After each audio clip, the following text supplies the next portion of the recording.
வணக்கம். கதையின் பெயர் தேடிக்கொண்டே இருப்பேன். அத்தியாயம் 23. நெடுஞ்சாலையில் பஸ் நிலையத்துக்கு அருகே இருந்த சக்தி விநாயகர் கோவிலில் அன்று காலை கூட்டம் அதிகம் இருக்கவில்லை. பன்னீர், சந்தனம், ஊதுவத்தி என்பவற்றின் கலவை மனம் முகத்தில் மோத கம்பி தழுப்பின் அருகே அவள் நின்று கொண்டிருந்தாள். அவளை கண்டதும் அர்ச்சகர் லேசாக முறுவலித்தார். குடும்பத்திற்கு மிகவும் பழக்கமானவர் என்ற உரிமையில் விசாரித்தார். நிச்சயம் விமர்சையாக நடந்ததுன்னு கேள்வி. எல்லாம் அவன் அருள். கர்ப்பகிரகத்தை நோக்கி கையை ஆட்டிவிட்டு தேங்காய் பழத்தட்டை அவளிடமிருந்து பெற்றுக்கொண்டார். உண்மையேதான். அவள் எதிர்பார்த்த அந்த பயங்கரம் நிகழாது நிச்சயதார்த்த வைபவம் இனிதே நடந்தேறியது. ஆண்டவனின் அருள்தான் என்று அவளும் நம்பினாள். அதற்கு நன்றி செலுத்தத்தான் அவள் அதிகாலையிலேயே முழுகிவிட்டு அவசரமாக கோவிலுக்கு வந்திருந்தாள். வெளியே சொல்லிக்கொள்ள முடியாது, யார் உதவியையும் நாட முடியாது, அஞ்சி நடுங்கி ஒடுங்கி அவள் பட்ட பாடு, அதுவும் நிச்சயதார்த்த வைபவத்தின் இடையே ஏற்பட்ட அந்த குழப்பம். அப்பப்பா! அச்சத்திலே உடைந்து பொடியாகி உதிர்ந்து விடுவாள் போல அவள் எப்படி ஆடிப்போனாள். அர்ச்சகர் நீட்டிய கற்பூர ஜோதியை வணங்கிய போது அவள் கரங்கள் நடுங்கின, கால்கள் சுருண்டுவிடும் போல தள்ளாடின. சில்லறையை போட்டுவிட்டு திருநீற்றை நெற்றியிலே தொட்டு கொண்டபடி கர்ப்பகிரகத்திலிருந்து விநாயகரின் திருவுருவத்தை மீண்டும் பார்த்தாள். தன்னந்தனியே அந்த பயங்கர ரகசியத்தை மனதில் அடக்கிக் கொண்டு எந்த நிமிஷமும் அவமானத்தையும் அதிர்ச்சியையும் எதிர்பார்த்தபடி அவள் துடியாக துடித்த போது அந்த ஆண்டவனை தானே துணைக்கு அவள் பலமுறை தன்னுள் அழைத்து கொண்டிருந்தாள். நன்றி உணர்வில் கண்ணீர் பெருக கைகளை கூப்பி வணங்கினாள் பலமுறை. நேரம் கிடைக்கிறப்போ அந்த பக்கம் வரேன். அவர் ரொம்ப கேட்டதா சொல்லுங்கோ. குழந்தைக்கும் மாப்பிள்ளைக்கும் கடவுள் கிருபை பரிபூர்ணமாக கிடைக்கணும்னு பிரார்த்திக்கிறேன் என்று சொல்லிக்கொண்டே தட்டை அவளிடம் கொடுத்தார் அர்ச்சகர். கோவிலை விட்டு வெளியேறும் முன் ஷியாமளா வெளிப்பிரகாரத்தை சுற்றி மெல்ல வலம் வந்தாள். நடக்க முடியாதது போல அவளது கால்கள் தோய்ந்தன. துயரம் நெஞ்சை பலமாக இறுக்கியது. கண்களில் நீர் மல்கியது. கடவுள் கிருபையால் நிச்சயதார்த்த வைபவம் சிறப்பாகவே நடந்து முடிந்துவிட்டது. அடுத்தபடி நடக்கவிருக்கும் கல்யாணத்தின் போது ஏதாவது விபரீதம் ஏற்பட்டுவிட்டால்? அன்று காலை நடந்த அந்த சம்பவத்தின் அதிர்ச்சியிலிருந்து அவள் இன்னமும் விடுபடவில்லை. அடித்து போட்ட துணியாக உடலும் உணர்வுகளும் துவண்டு போய்விட்டிருந்தன. இந்த நிலையில் மகளின் கல்யாணத்தின் போது ஏதேனும் நேர்ந்துவிட்டால் அவளால் அவமானத்தை தாங்கிக் கொள்ளவே முடியாது. நிச்சயம் அவள் இறந்தே போய்விடுவாள். கன்னங்களில் உதிர்ந்த கண்ணீர் திவலையை விரல்களால் சுண்டிவிட்டு கொண்டு அவள் வெளியே வந்து காரில் ஏறிக்கொண்டாள். வீட்டிற்கு போக வேண்டும் என்ற நினைப்பு கசப்பாக இருந்தது. மகிழ்ச்சிக்கும் பாதுகாப்புக்கும் இருப்பிடமாக அவர்கள் வீடு இப்போது அவளுக்கு ஒரு பெரும் சிறையாகத்தான் தோன்றியது. வெறுப்புடன் கண்களை மூடிக்கொண்டு ஆசனத்தில் மெல்ல சாய்ந்து கொண்டாள். மீண்டும் முதல் நாள் நடந்த அந்த சம்பவத்தின் நினைவு நெஞ்சை நெட்டியது. கணவரது சட்டைப்பையிலிருந்து அந்த கடிதத்தின் மூலம் அவரது கடந்த கால வாழ்வில் சௌதாமினி என்னும் ஆயுள் கைதி காதலியாக இருந்தாள் என்ற உண்மை தெரிந்த நாள் முதல் அவள் உள்ளம் உடைந்து உணர்வுகள் ஒடுங்கி இடிந்து போய்விட்டிருந்தாள். அன்று அலுவலகத்தில் கணவரை சந்திக்கச் சென்ற போது எதிர்பாராவிதமாக கேட்க நேர்ந்த தொலைபேசி செய்தி அவளை பயங்கர அதிர்ச்சியில் வீழ்த்திவிட்டிருந்தது. சௌதாமினி என்ற கொலைக்காரியுடன் அவள் கணவருக்கு வெறும் தொடர்பு மட்டும் இருந்துவிடவில்லை. ஒரு குழந்தை வேறு இந்த தொடர்புக்கு சாட்சியாக கள்ளத்தனமாக எங்கேயோ மறைக்கப்பட்டு அவரது பொறுப்பில் வளர்ந்து கொண்டு வருகிறான்.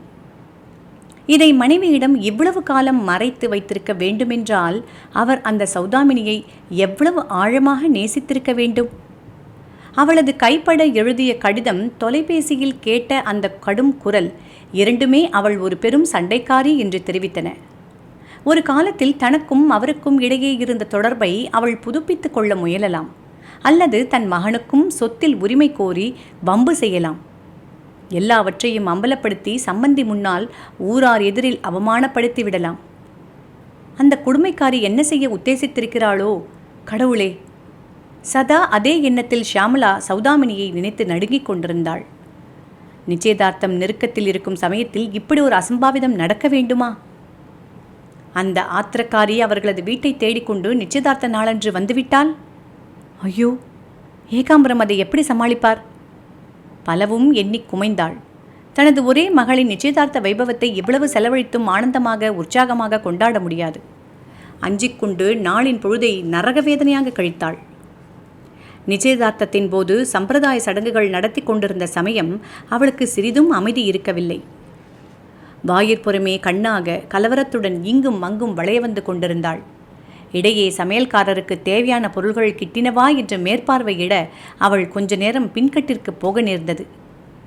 பெரிய தேக்சாவில் புலவு சாதத்தை கிளறி கொண்டிருந்த சமையல்காரர் அவளை கண்டதும் உற்சாகமாக ஓடி வந்தார். குருமாவுக்கு எல்லாம் சரியா இருக்கான்னு கொஞ்சம் பார்த்துடுங்க. பணிவுடன் பற்கள் தெரிய முறுவலித்தார். உயரமானதொரு ஸ்டீல் அடுக்கின் மேல் மூடப்பட்டிருந்த பெரிய தட்டை அப்பால் நகர்த்தினார். கும் என்று குருமாவிலிருந்து பட்டை சோம்பின் வாசனை முகத்தில் அடித்தது. கரண்டியால் மெல்ல கிளறி பார்த்துவிட்டு திருப்தியுடன் தலையை அசைத்துவிட்டு அவள் பந்தலுக்கு திரும்பிய போது வீட்டு வேலையாள் ஆறுமுகம் அவசரமாக ஓடி வந்தான். நீங்கள் இங்கேயே அம்மா இருக்கீங்க? என்னால் சமாளிக்க முடியல. உங்களை பார்க்க உள்ளே வரணும்னு ஒரு பெரிய பொம்பளை வாசலில் நின்று அடம் பண்ணுது. போகக்கூடாதுன்னு தடுத்தேன். கத்தி கூச்சல் போடுவேன்னு தகராறு செய்யுது. இது சமயம் கலாட்டா செய்து கூட்டம் கூட்டினா நல்லவா இருக்கும். அதனால் உங்கள் கையில் சொல்ல வந்தேன். அவனுக்கு மூச்சிறைத்தது. சில் என்றதொரு பயங்கர உணர்வு உடல் முழுவதிலும் பரவியதை உணர்ந்தாள். இப்போது அவள் என்ன செய்ய வேணும்? சிந்திக்க தோன்றாத ஒரு பெரும் அதிர்ச்சி நெஞ்சு இரண்டாக பிளந்து கொண்டு விடும் போன்ற வேதனையில் விரிந்தது. நாவும் தொண்டையும் காய்ந்து போன உணர்வில் பேச முடியாது திகைத்தாள். பூமிக்குள்ளே கால்கள் புதைந்து அவள் கல்லாகி விட்டது போன்ற பிரமிப்பிலே செய்வதறியாது சில வினாடிகள் திணறி போய்விட்டாள். முடிவில் அவள் எதிர்பார்த்த அந்த பயங்கரம் நிகழ்ந்து விட்டதே. ஐயோ, ஊரே இதை வேடிக்கை பார்க்கப் போகிறதே. எல்லோர் முன்னிலையிலும் இப்படி ஒரு அவமானமா? வந்துட்டேன், நீ போ. சன்னமான குரலில் உத்தரவிட்டாள். துணிவெல்லாம் திரட்டிக்கொண்டு அவள் ஓட்டமும் நடையுமாக வாயில் பக்கம் விரைந்தாள். கேட்டுக்கு வெளியே ஒரு சிறு கூட்டம் சேர்ந்து விட்டிருந்தது. அதற்குள் மறைத்து விட்டிருந்த ஒரு பெண்ணின் ஆத்திரமான குரல் பந்தல் வரை கேட்கும் அளவு உரத்து ஒலித்தது. இந்த வீட்டுக்கார அம்மாவை பார்க்கணும். யார்டா நீ வழியை மறிக்கிறது? கேட் அருகே ஓடி வந்தபோது ஷியாமளா கவனித்தாள். அங்கவஸ்திரத்தை இடுப்பில் வரித்து கட்டிக்கொண்டு வியர்க்க விறுவிறுக்க ஏகாம்பரமும் ஓடி வந்து கொண்டிருந்தார். பேச துணிவின்றி மனைவியும் கணவனும் ஒருவரை ஒருவர் திகைப்புடன் ஒரு கணம் பார்த்து கொண்டனர். தாங்க முடியாத அவமான உணர்வினால் ஷியாமளாவின் நெஞ்சு வலித்தது. அம்மா, நீதானே ஊட்டம்மா? சத்தம் வந்த திசையை திகைப்புடன் திரும்பி பார்த்தாள். பரட்டை தலையும் அழுக்கடைந்த கிழிந்த புடவையுமாக ஒரு பிச்சைக்காரி நின்று கொண்டிருந்தாள். புஷ் என்று உயரமாக எழுந்த அச்சம் அப்படியே அடங்கி போன நிம்மதியில் ஷியாமளா மூச்சை அடைந்து விடுவாள் போல தள்ளாடி விட்டாள். 2 நாளா சாப்பிடலம்மா, இங்கே கல்யாணம் நடக்குதுன்னு சொன்னாங்க. ஒருவா சோறு போடுமா, நீ நல்லா இருப்ப, உன் குழந்தை நல்லா இருக்கும். பிச்சைக்காரி அரற்றினாள். போ, சமயம் பார்த்து பிச்சைக்கு வந்திருக்க. அதட்டிய ஏகாம்பரத்தை வெறுத்து பார்த்தாள் ஷியாமளா. நல்ல நாளும் அதுமா அப்படி சொல்லாதீங்க. நம்ம குழந்தை நல்லா வாழறதுக்கு எல்லோருடைய வாழ்த்தும் இது சமயம் தேவை. நான் கும்பிடுற தெய்வம் இந்த ரூபத்தில் வந்திருக்குன்னு நினச்சிக்கோங்க. கோபத்துடன் சொல்லிவிட்டு பிச்சைக்காரி அருகே வந்தாள். சோறு தானே வேணும், நிறையவே போடுறேன், இந்த பக்கம் வா என்று சமாதானப்படுத்தி தோட்டத்தின் ஓரமாக அவளை தன்னுடன் பின்கட்டிற்கு அழைத்துச் சென்றாள். வரந்தா மீது பெரிய இலையை பரப்பி தன் கையாலேயே அந்த கிழவிக்கு புலவு சோறும் குருமா குழம்பும் பாயசமும் வடையும் பரிமாறினாள். வயிறு புடைக்க தின்ற பிச்சைக்காரி எழுந்து குழாயில் கையை கழுவிக்கொண்டாள். வயிறு நிறைஞ்சு போச்சு, மகாராசியா இரு, உன் குழந்தை நல்லா இருக்கணும்னு வாழ்த்துறேன். கையை தூக்கி கும்பிட்டு விட்டு மெல்ல நகர்ந்தாள். ஷியாமளாவின் கண்களில் பொட்டு நீர் மாலையாக கன்னங்களில் வழிந்தது. விநாயக பெருமானே, பிச்சைக்காரி ரூபத்திலாவது வந்து என் குழந்தையை வாழ்த்தப்பா. அவன் நல்லா வாழ உன் துணை ரொம்ப தேவை.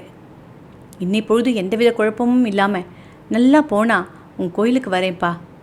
என் குழந்தை கலங்கிடுறாப்புல எந்தவித விக்னமும் ஏற்படக்கூடாது ஆண்டவா. முதல் நாள் நிகழ்ச்சியின் நிறைவிலிருந்து விழித்து கொண்டாள் ஷியாமளா. கார் வாசலில் வந்து நிற்பதை உணர்ந்தாள்.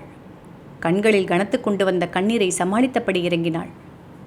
நிச்சயதார்த்த வைபவம் இனிதே நடந்தேறிவிட்டது. ஆண்டவனுக்கு நன்றி. அடுத்தபடி கல்யாணத்தின் போது எந்தவித கலவரமும் நிகழாது முன்கூட்டியே தடுத்துவிட முயல வேண்டும். அந்த சௌதாமினி எங்கே தங்கியிருக்கிறாள் என்று தெரிந்து கொண்டு அவளை சந்தித்தால் துன்பப் பெருமூச்சுடன் அவள் மெல்ல உள்ளே சென்றாள். இதோடு 23ஆம் அத்தியாயம் முடிவுற்றது.